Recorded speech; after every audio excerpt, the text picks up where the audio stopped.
This is a super spunky LU trip, and I think I'm gonna stay here for 2 nights. I don't know. May work ako tomorrow, pero dala ko naman yung laptop ko. 1 PM, ganyan. Nasa La Union na ako, pero nakarating ako dito sa San Juan around 2:32. Ganyan. It's a Monday, pero susulidin ko ang araw na to. I finally got my hands into the doll brushes. Kaso hindi ako makagawa ng maayos na get ready with me because madilim dito sa room. Sobrang gusto ko to kasi ayoko ng maraming brushes masyado na overwhelm ako ganun. So, I got those like that.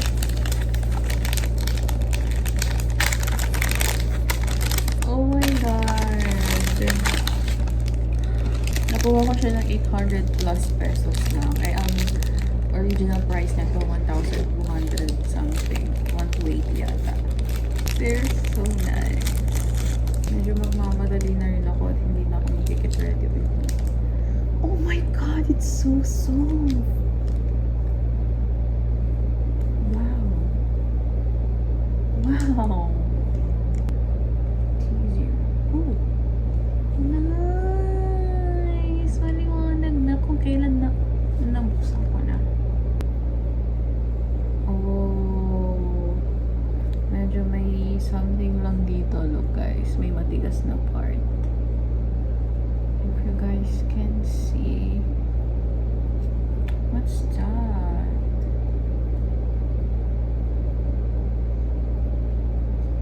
TBH guys, di ko alam kung okay na ng itsura ko. Kung pantay ba yung makeup ko kasi madilim, but okay na rin siguro. Magdala na lang ako ng konting makeup para maayos ko paglabas. Dapat pala nagdala na ako ng contact lens para hindi na ako magsalamin.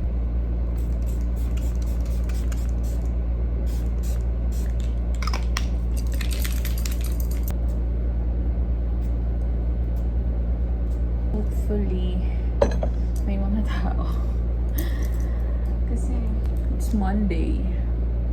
Pero magagawa ko, Monday ang aking off.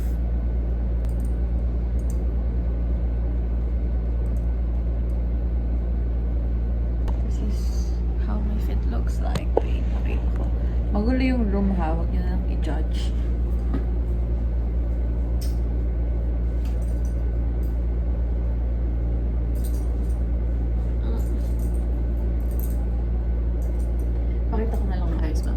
Lalakad na po ako sa Urbis Tondo. Medyo napapagod na ako. Akala ko malapit lang, hindi pala. Nakasasakyan kasi ako kanina. Pero ngayon naglalakad ako. Ito na yung school. San Juan Campus. I think medyo malapit na rin ako. So, huwag na tayo magreklamo. At kumain na lang tayo later.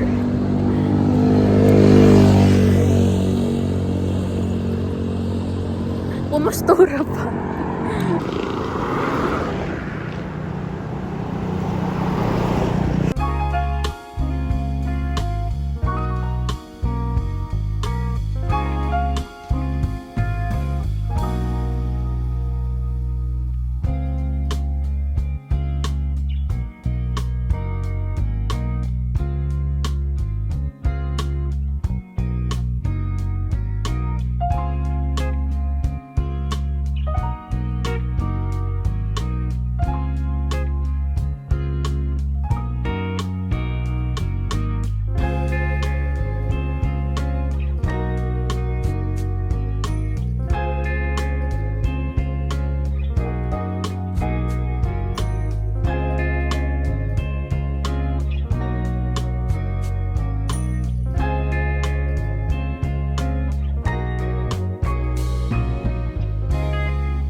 super duper kasi how to bottles na naman ako kagabi.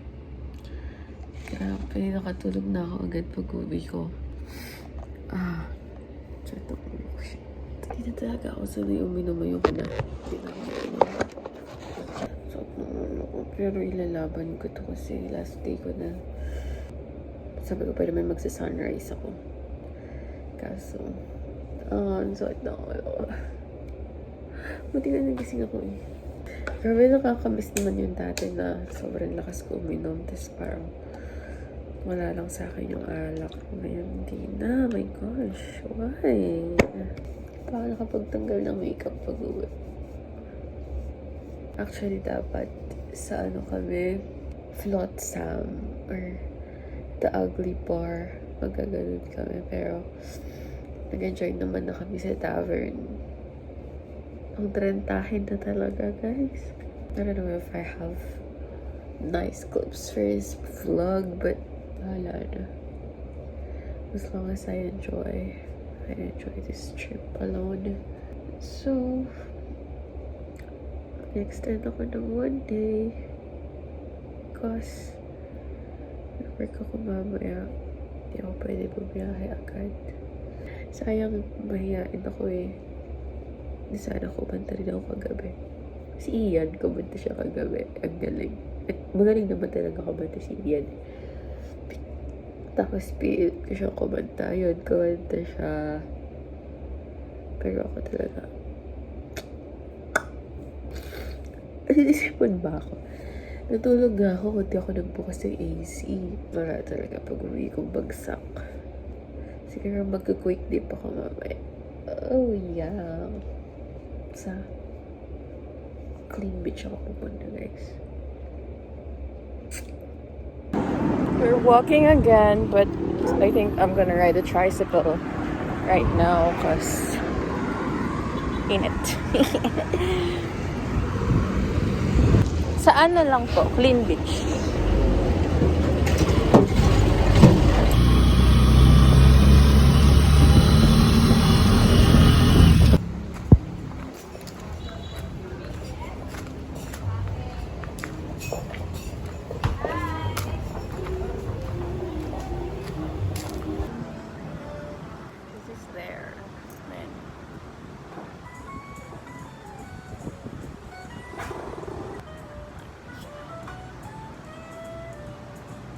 Get water. Kapag wala silang bangus silog. Ayun! Bangus belly red. May exam lang. I wanna get the kaya those. Fresh. This is healing, guys. Parang ayoko na umuwi na Manila. I will stay here. Like right here. Dito mismo. The man who can't be moved. Ganon. I need a place to stay. Mag-get ready with me.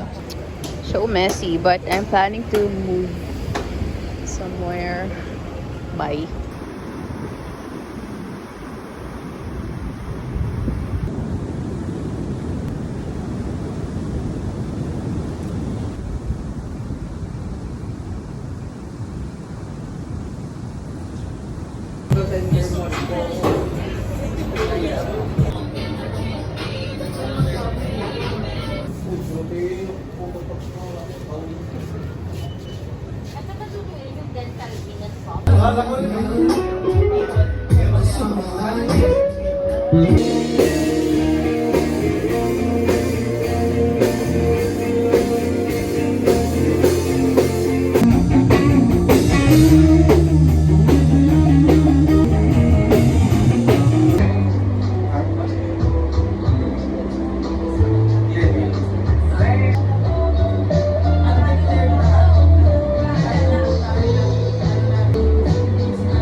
It's 3 a.m. in the morning and nag-breakdown ako, guys. I suddenly remembered the reason why I went here in LU para makalimutan ko saglit yung mga problems ko.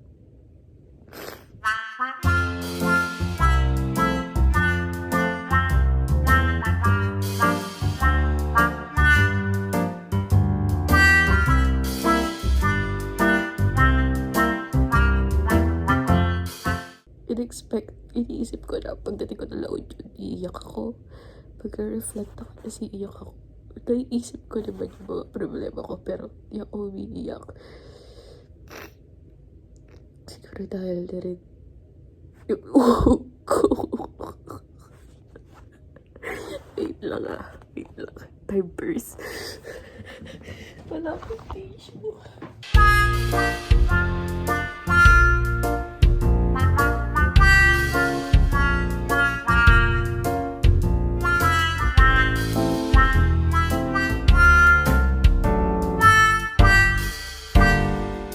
Gusto kong lumabas. Gusto kong gawin ko to tung umiiyak ako din sa harap ng dagat. Kaso 3 AM pa lang. Natatakot naman ako maglakad. Diba? Kahit na sobrang miserable na ng buhay ko, takot pa rin naman ako. So maya-maya mga 4:30. Lalabas ako. Wala na, marado na ilong ko.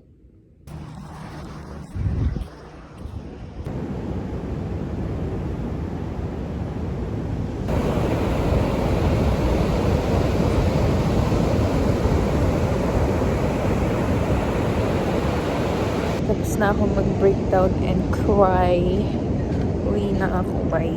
Hi guys, so I am currently editing this vlog and super late na niya, of course. Ano ba naman bago, di ba? Lagi naman late yung mga vlogs ko. Well, sisingit lang ako kasi after nung nag-breakdown ako na yon, di ba naglakad ako around 4:30-ish.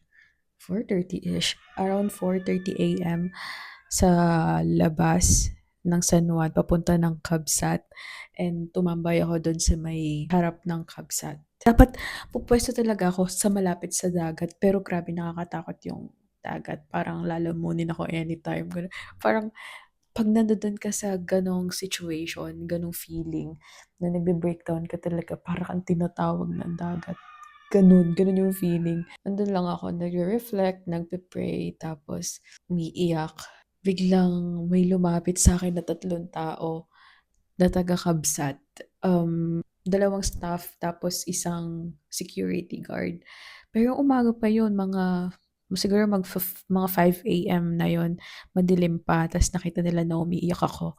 Nilapitan nila ako, and then kinausap nila ako, kinamusta nila ako, and di nila ako iniiwan kahit hindi sila sure kung okay lang ba ako, kasi baka daw pumunta ako sa dagat, ganyan.